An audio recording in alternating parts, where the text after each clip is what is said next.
Moïse dit, tu ne commettras pas l'adultère. Tous ceux qui n'ont pas trompé leur femme ont commencé à applaudir. Donc quand ils voient quelqu'un qui commet l'adultère, ils sont chercher cailloux. Vous n'avez pas lu?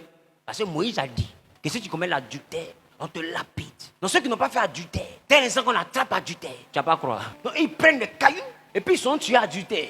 Maintenant Jésus est arrivé. Jésus dit, bon, Moïse vous a dit, directement les réformes. Il dit, Moïse vous a dit que tu ne commettras pas l'adultère. Il dit, oui, ça c'est vrai. Il dit, mais moi je vous dis. Il dit, mais toi tu as dit quoi encore? C'est une façon de dire que voici ce qu'il a dit à Moïse. Mais Moïse ne vous a pas bien dit. Parce que en réalité, celui qui est en train de vous parler maintenant, c'est le même qui avait parlé à Moïse. C'est lui qui a dit que Moïse ne vous a pas bien expliqué ce que je lui ai dit là-bas. Il avait vous dit, si tu as trompé ta femme, c'est adultère. Maintenant, comment je suis là? Il va bien vous expliquer. Le vieux, il dit oui. Tu n'as jamais trompé ta femme? Il dit jamais. Jamais, il dit jamais. Mais voilà ce qu'il a expliqué à Moïse. J'ai dit à Moïse que adultère là, même quand quelqu'un regarde les botchos, quelqu'un dit avec moi les botchos.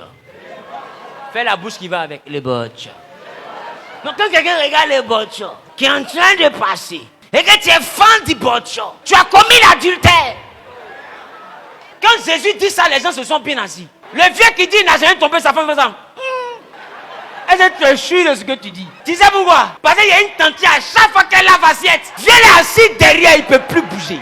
Il est là, il look at. Et puis il ne croit pas. Il dit c'est ça, il demande à ma femme de faire depuis là. Elle est incapable de faire. Mais comme Moïse a dit, il n'y a pas la breaker. Et les gens ont des esprits pourris, mais avec une vie de sainteté. Et Jésus dit, vous faites vie de sainteté, mais vos esprits, si on ouvre, et puis on visite ton esprit, ton pasteur ne va pas croire. Et pendant qu'il chante les pailles, tu vois que toi, tu es au fond de ton esprit en même temps. Et puis tu vois que c'est Jésus. Tu n'as même pas bon esprit petit. On fait sortir ton esprit, on l'a vu. Alléluia.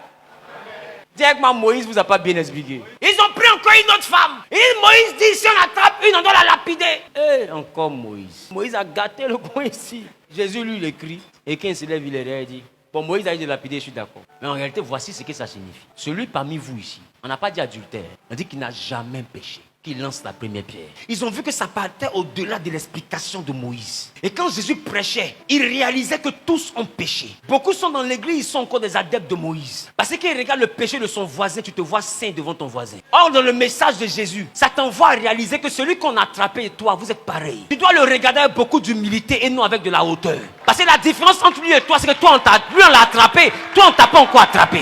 Ne te vois pas mieux que lui. Et beaucoup vivent dans la vie de Christ, mais avec la mentalité de Moïse. Tant qu'on n'a pas fait ce qu'eux ils font pas, ils estiment qu'ils ont le droit de te lapider. Des pécheurs lapident d'autres pécheurs pour avoir péché différemment. Quel désordre. Et ce désordre-là, c'est Moïse qui a envoyé ça. Hé Moses, tu parles à quelqu'un? Très bien. Qui comprend maintenant mon affaire? À partir d'aujourd'hui, ne regarde plus quelqu'un de haut parce que son péché a été exposé. Pendant que tu regardes son péché qui est exposé, il faut te rappeler de ton péché que Dieu n'a pas exposé. Afin, sinon de peur, qu'en disant, voici la fille de mauvaise vie, que seul ton index soit en train de l'indiquer, mais que les 3 autres doigts soient en train de t'indiquer et que le pouce prenne Dieu en témoin.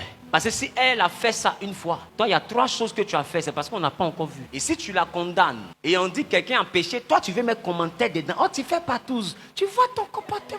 Maintenant, Dieu va rien dire. Hein. Il va attendre quand tu vas te marier. C'est-à-dire que où ça peut gâter ton foyer maintenant. Où ça peut gâter ta vie. Et puis tes photos sortent. Et puis le dossier sort devant ton mari. Et maintenant, tu seras en train de prier. Seigneur, fais-moi grâce. Seigneur, si tu as sauvé mon foyer, il a te servi. Ah, à ton tour, là, tu peux servir. Hein, c'est ça. Et toi, tu es un enfant.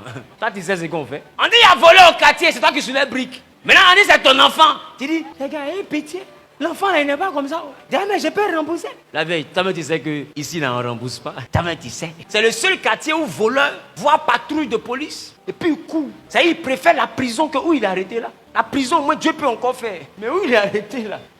La prison, il y a de l'espoir. Mais où il est arrêté là? Dans 15 minutes, c'est pas bon. Et puis, des fois, on te pose question. Mais tu sens que plus les questions viennent, plus le ton de tes questions change. Et puis c'est quand le vieux père qui te pose des questions bégaye. Tu dis quoi? Donc quand ça sort pas, ça sort. tu comprends? Et bizarrement, ce genre de choses-là, tout le monde te regarde. Mais il y a un qui envoie le coup d'envoi. C'est lui qui t'a tué. Parce que quand lui, il envoie, qu'on entend po, début de la chose, ça fait po, po, po, po, po, po, po. Donc, tu dois prier pour que quelqu'un ne fasse pas po. Oh, la Bible dit, heureux les miséricordieux, car ils obtiendront miséricorde. Mais Moïse dit, si quelqu'un a cassé ton œil, casse son œil. Pourquoi? Parce qu'ils étaient en Israël, quand quelqu'un par exemple a blessé quelqu'un, l'autre tribu ou la famille allait tuer. Moïse voit que c'est pas proportionnel. Quelqu'un t'a giflé, tu t'en les tuer. Est-ce que c'est proportionnel? Alors Moïse dit, pour faire simple. Parce que Moïse a trop de problèmes. Non. C'est-à-dire que lui là, il m'a giflé, l'autre est venu me tuer. Donc Moïse dit, faut les gifler. Parce que ce qu'il a dit là, ça ne sort pas. Non, Moïse veut parler, ça ne sort pas. Il dit, bon, d'ailleurs même. Gifle. Ça, fini. C'est œil, non? Faut casse.